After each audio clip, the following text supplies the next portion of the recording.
આપના માધ્યમથી કહેવા માંગુ છું, મારું નામ મહિપાલસિંહ બસિયા નામ છે મારું, વોર્ડ નંબર 9 નો કોંગ્રેસમાંથી પાર્ટીમાંથી ઉભો રહ્યો હતો.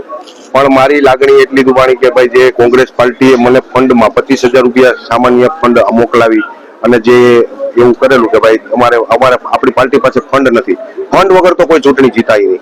બીજા નંબરમાં જે કોઈ પણ પબ્લિકની નારાજગી હતી એ પણ ભેગી હતી. પબ્લિકને અમે કીધેલું કે ભાઈ અમને જીતાડો, પણ પબ્લિક થોડીક એને એવું હતું કે બીજેપી સરકાર આવે તો જે કંઈ પણ છે અને આમાં કોંગ્રેસમાં આપણી સીટ નહીં આવે તો જુનાગઢના કોઈ કામના વિકાસ નહીં થાય એવું પણ અમને કહેવામાં આવ્યું. અને મેં ખેસ એટલે પહેરેલો કે ભાઈ જે મારો મિત્ર છે આકાશભાઈ, એ મારો નાનપણનો મિત્ર છે અને અમારે બેને પહેલેથી એવું વિચારેલું કે ભાઈ હું જીતું તો તમારા બધા કામ હું પૂરા કરી દઈશ, તમારે ઉભાની જરૂર નથી ને તમે ઉભા રહ્યો તો વાંધો નહીં, પણ તમે જીતો તો આ વોર્ડના બધા કામ તમારે પૂરા કરવા, એવા અમે બંધાયેલા હતા. અશ્વિનભાઈ ભારાઈ પણ એમાં સહમત હતા કે ભાઈ આપણા વોર્ડ નંબર 9 ના કાંઈક પણ કામ હોય એ આપણે પૂરા કરી દેવા માટે આપણે પબ્લિકના માટે તારા માધ્યમથી કે કોઈ પણ તારા મિત્ર સર્કલ કોઈ કહે કે ભાઈ આ વસ્તુ અહીંયા કરવાની છે, રોડ રસ્તા ને ગટરનું કાંઈ પણ સમસ્યા છે અમે દૂર કરી શકશું, પણ અમે ચૂંટાઈ ગયેલા ઉમેદવાર તરીકે છીએ અને તારે જે કાંઈ પણ કામ હોય મારું એ હું તમારું બેનું કરી દઈશ. ભાજપના દિગ્ગજ નેતાના પુત્ર હાર્યા છે.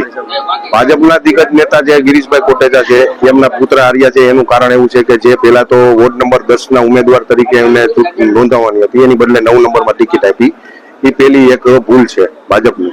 અને બીજા નંબરમાં અમારા વોર્ડ નંબર 9 માં પાર્થભાઈને કોઈ ઓળખતું નથી એટલું બધું, અને પાર્થભાઈ જે છે એમનું એવું કહેવાનું છે કે ભાઈ મારે ગમે ત્યાંથી ટિકિટ મળે તો હું જીતી શકું, પણ એવું નથી. અમારા એરિયામાં પાર્થભાઈ ક્યારેય આવેલા નથી એટલે અમારા પબ્લિકમાં ક્યારેય એની કોઈ એડવર્ટાઇઝ નથી થઈ.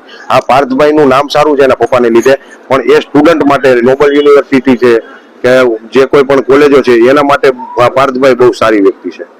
ક્યાંક જે સાધુ સંતોનો વિવાદ હતો તેને લઈને તેના માટે સાધુ સમાજ જે છે એમાં બાવાજી જ્ઞાતિ છે એમના પૂરેપૂરી તકલીફ પડી હોય એવું મને લાગે છે. ભવનાથ વિસ્તાર 9 નંબર છે એ પ્રવાસનમાં આવે છે, આગળ કઈ રીતે ડેવલપિંગ શું કે ડેવલપિંગમાં તો આકાશભાઈ પણ ગીતાબેન અને ચેતનાબેન ત્રણેય જે ઉમેદવાર છે બીજેપી સરકારના ને અપક્ષ ઉમેદવાર છે જે અશ્વિનભાઈ ભારે, એ ચારે મારી પાસે બંધાણા છે કે ભાઈ તારા કોઈ પણ કામ હશે, તમારા કોઈ પાર્ટીના કે હોમ પબ્લિકના કોઈ પણ કામ હશે અમે પૂરા કરી દેશું, બરોબર, તારે તું અમારી ભેગું આવી જા, અમારા પક્ષમાં જોડાઈ જા.